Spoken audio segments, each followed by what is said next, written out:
Барыгызга да ассаламу алейкум.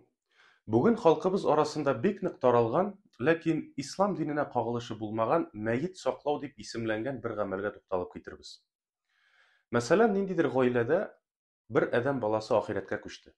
Ләкин аны җирләү уңайлы түгел. Тышта кич, караңгы, шуңа күрә дә туганнары, якыннары аны өйдә кундыралар. Һәм шул мәетне саклар өчен ниндидер әбине яки бабайны чакыралар да, һәм шул әби-бабай төн дәвамында шул мәет янында утырып чыга. Моның хикмәте нәрсәдә? Тәү чиратта әйтеп китик, бу гамәл кайдан барлыкка килгән. Мәсәлән, ниндидер кеше бу дөньядан киткәннән соң, аның йөзендә яки тәнендә үлем галәмәтләре 100% рәвештә күренмәсә, ул кеше янында утырырга мөмкин.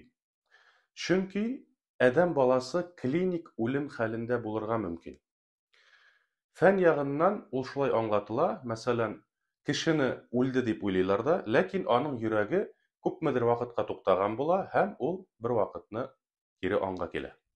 Ләкин адәм баласының жаны чыгып, үлем галәмәтләре йөзендә, тәнендә шагылган күренгән булса, ул мәетне сакларга кирәк түгел. Чөнки мәет беркая да китми, хөрмәтле җәмәгать.